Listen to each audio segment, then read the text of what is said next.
free! The next episode in this new series is available to watch for free right now, straight after this video on my new newsletter, mangaletter.com.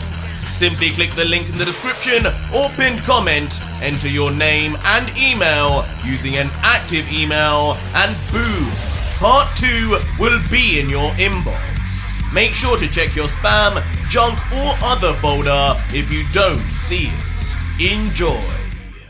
So our story begins in an alternate universe within the Dragon Ball world. We're on a peaceful beachfront overlooking a vast sea. A lone figure would be seen standing silently. That is until, with a big sigh of boredom or relief, the lone figure would be revealed to be none other than our hero, Son Goku, who with an almost disappointed look and closed eyes would let out, "Man, things have gotten really boring recently. Since the tournament, since Gas and those guys, I haven't had a new challenge in a long while. I guess I should be happy. I'll just have to make my own fun."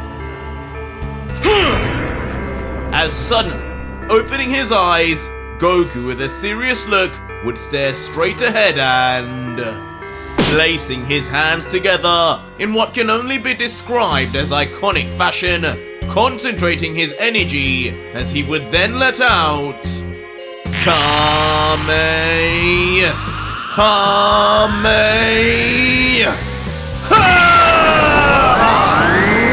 Blasting with ferocity, still in base, Goku's entire body from the front would gain a light blue tinge, as his whole body is lost in the blast of his famed energy wave.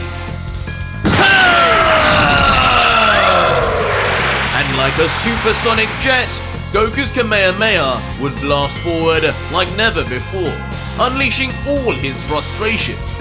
Shooting across with such power, in an almost biblical scene, the entire sea would part ways in response to the blast, exposing the ground and sea life below. But while this would be happening on Earth, in another land and purple-toned plane, something far more intense would be taking place. As suddenly, we would see Lord Beerus back on his home planet of the gods, yelling deeply as above in the palm of his hands would be a gigantic ball of destruction. Looking down as the all-powerful Hakaishin would proclaim, "I grow tired of all that dodging and running away you do, Whis. Ultra instinct or not, escape this and this planet will be the victim. Choose wisely, Angel."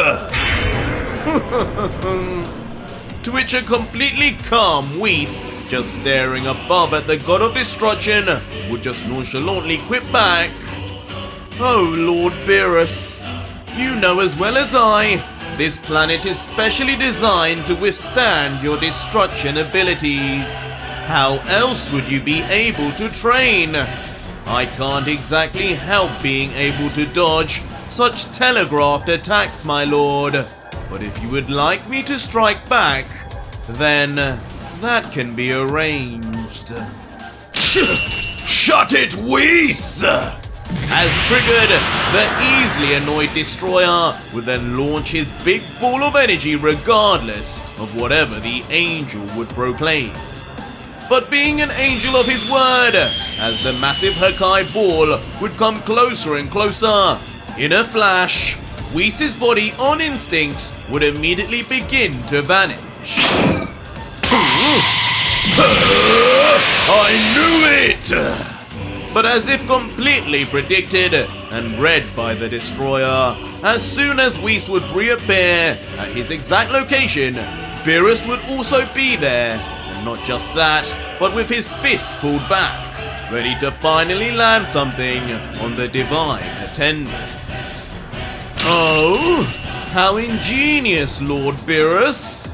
And seeing this, still maintaining almost an impressed look about him, Whis would begin attempting to move to the left, as he comments, Since when did you begin to be able to track my movements, my lord? Could you be training in secret by any chance? Surely not. To which, continuing his momentum, chasing the angel, Beerus would reply, "Me? Training by my own volition? Don't make me laugh, Whis. You've just grown too complacent."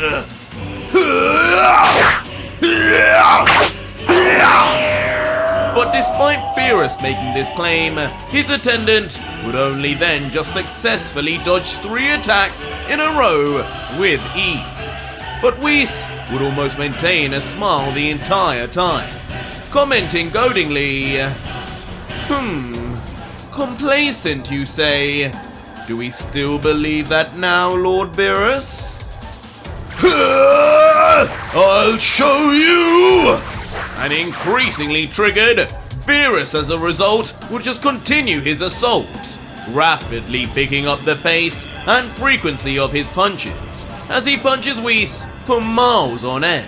As mid-flurry of attacks, the angered god would yell, "Enough of this, Whis! I become no better a destroyer with you doing nothing in return!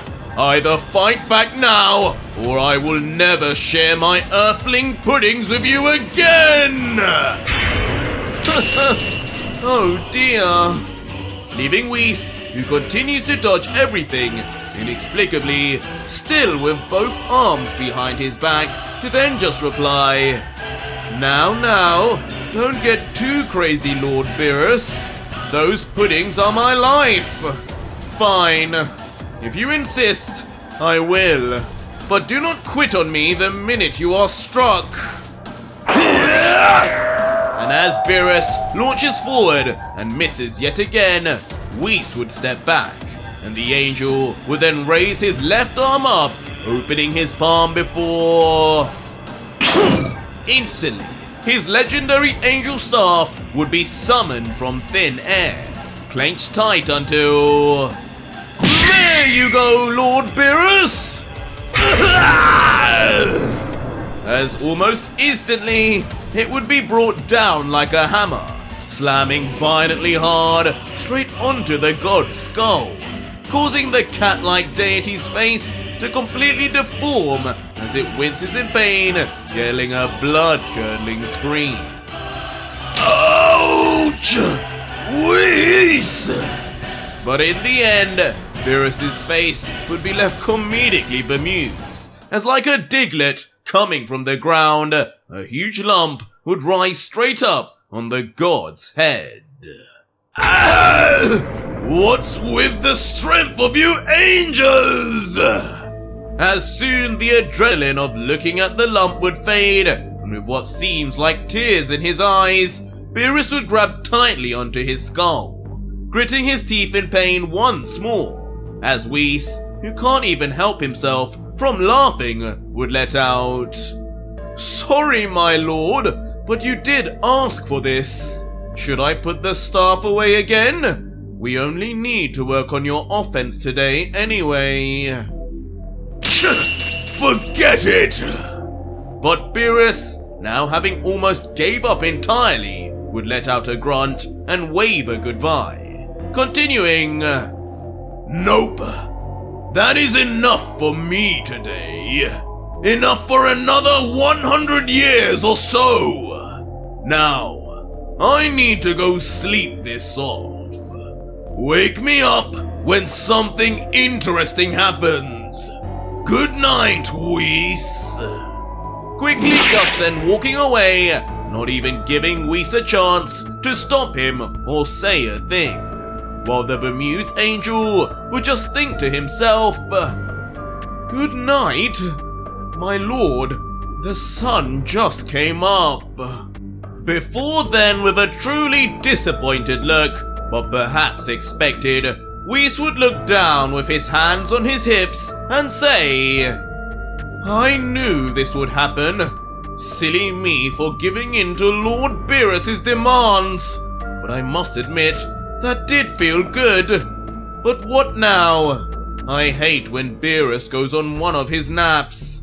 if only the oracle fish had another premonition to get him excited. Until eventually, a smile would come back over the divine attendant as he finally comes to a decision. Right, well, if there's nothing else to do here, I may as well find Goku-san. I'm sure he would be up for some training. And who knows, he may even have some pudding for me. And just like that, Whis would then tap the ground with the bottom of his staff and then suddenly shoot up into the sky, towards Earth and in search of Son Goku. And after a short time, Whis would indeed arrive in the middle of a mysterious sea unknown to the angel, as he would then look around confused and note, now where is this? I directed the staff to Goku-san's location. Did my staff malfunction again? Father only repaired it a few decades ago. But it wouldn't be long before his calm demeanor would be interrupted by the sensing of a nearby danger. What? As suddenly as Whis would eventually turn right around, facing him at point-blank range would be Goku's Kamehameha from earlier, ripping through the waters and ready to blow up on the angel, as Whis instantaneously would comment, well, that will leave a mark. I don't intend to get my garbs any dirtier than they are now. So... Whis!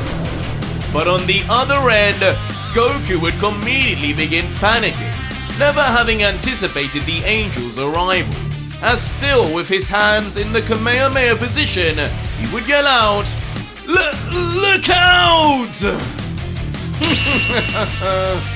But as the angel would begin to get lost in the light with his unfathomably close proximity now, curiously, Whis would just close his eyes and smile, letting out internally, well, I guess it's me who would end up training today.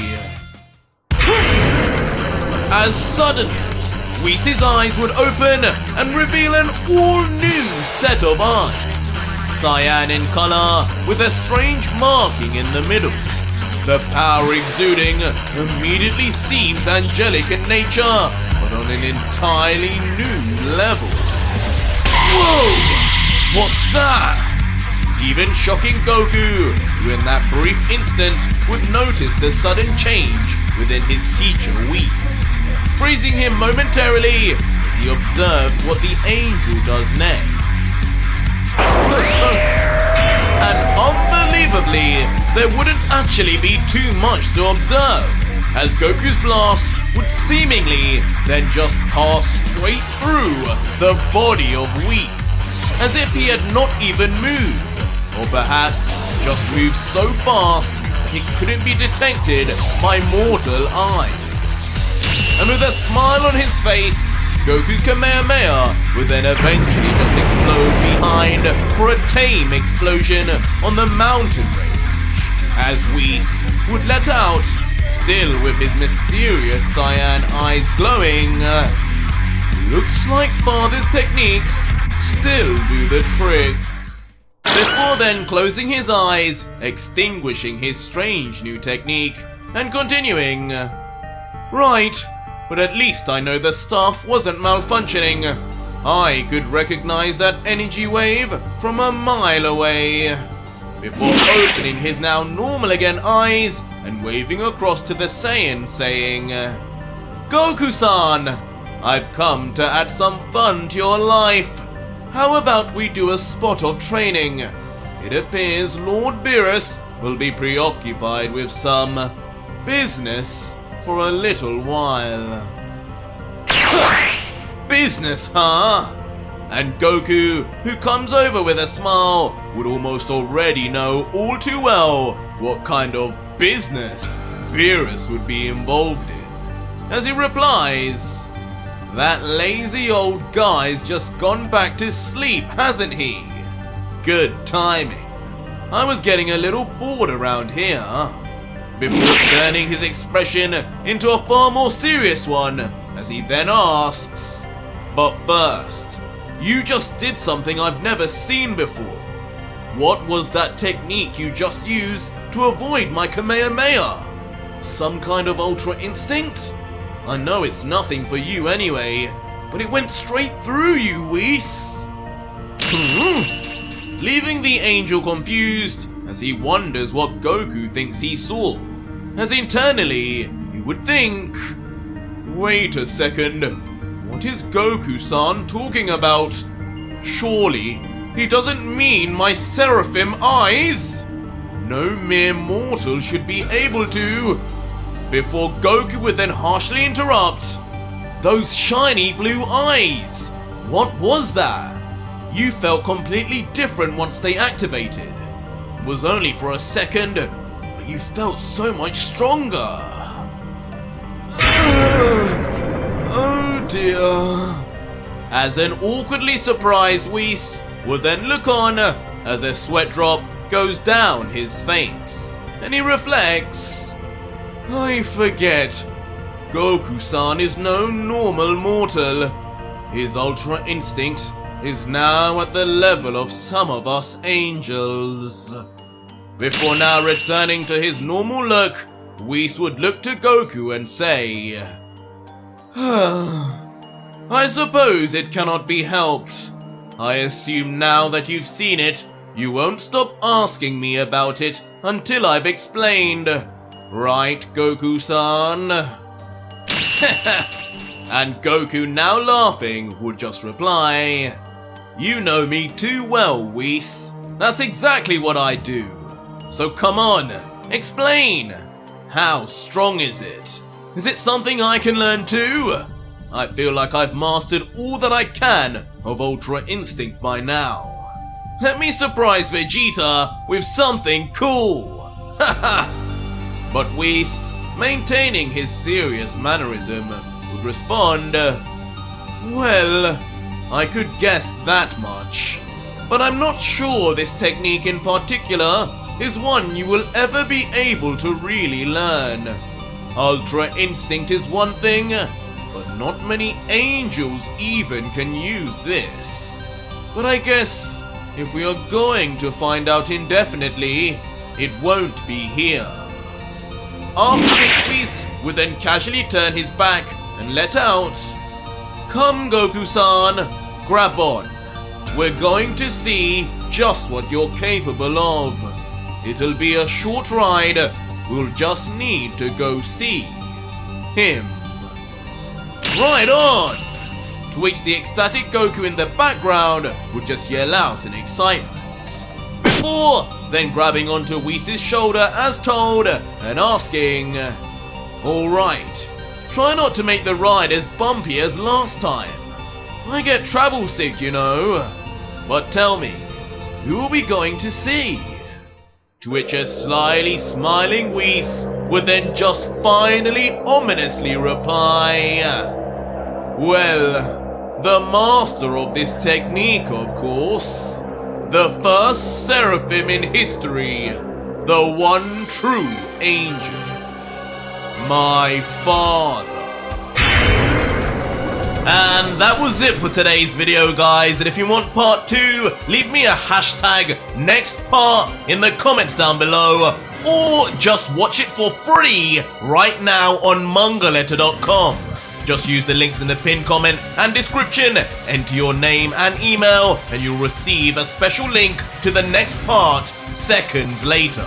Make sure to check your spam or junk folder if you can't see it, and use an active email, as emails which are not your main will automatically be removed. It's the freebie of the century.